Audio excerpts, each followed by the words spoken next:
नमस्कार, आप देख रहे हैं न्यूज फर्स्ट 21। मैं हूं आपके साथ ललिता चक्रधारी।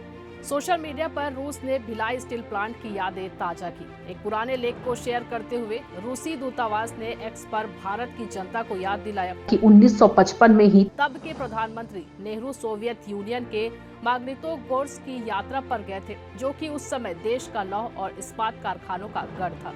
लेख में याद दिलाया गया है कि भारत को तब एक साथी की आवश्यकता थी जो न सिर्फ स्टील प्लांट स्थापित करने में मदद करे, पर सबसे महत्वपूर्ण ये भी था कि इससे जुड़ी तकनीक भी साझा करे। भारत की वो तलाश सोवियत यूनियन पर आकर पूरी हुई और भिलाई में पहला ब्लास्ट फर्नेस 1959 में तब के राष्ट्रपति राजेंद्र प्रसाद के हाथों उद्घाटित हुआ। लेख में इस बात को भी चिन्हित किया गया है कि राउरकेला और दुर्गापुर में जर्मन और ब्रिटिश अभियंता प्लांट शुरू होने के कुछ वर्षों बाद ही वापस देश लौट गए, लेकिन सोवियत जानकर दशकों तक भिलाई में रहकर प्लांट के सुचारू संचालन में मदद करते रहे। मजे की बात यह है कि रूसी दूतावास ने अपने सोशल मीडिया हैंडल से जारी पोस्ट में इस बात को भी उल्लेखित किया है कि सोवियत यूनियन की मदद से स्थापित ये स्टील प्लांट अब भी भारत में इस्पात उत्पादन का बड़ा केंद्र है। ये पूरा सोशल मीडिया पोस्ट एक तरह से भारत की जनता के बीच इस बात को स्थापित करने की कोशिश भी है कि मॉस्को ने शुरुआती दौर में भारत की मदद की, जब पश्चिम के देशों की मंशा कुछ और ही थी।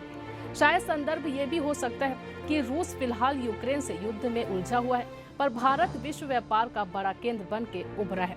इस दौर में भारत पश्चिम के देशों, जिसमें अमेरिका भी शामिल है, उसके काफी नजदीक जा चुका है।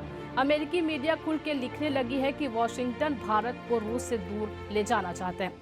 विशेष तौर पर हथियार आपूर्ति के क्षेत्र में भारत और रूस की सरकार में तो अच्छी समझ है और समन्वय भी, लेकिन हो सकता है कि जनता के बीच भी रूस अपनी छवि पर नए सिरे से काम करना चाहता है। क्या इसलिए भारत और रूस की दोस्ती और सहयोग की कुछ पुरानी यादें ताज़ा की गई है?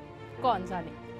ये खबर लिखी थी आपके लिए हमारे साथी दुर्गेश कुमार दुबे ने। कैसी लगी आपको ये खबर, हमें कमेंट करके जरूर बताइए। लगातार खबरों से अपडेट रहने के लिए बने रहिए न्यूज फर्स्ट 21 पर, आपके हक की बात।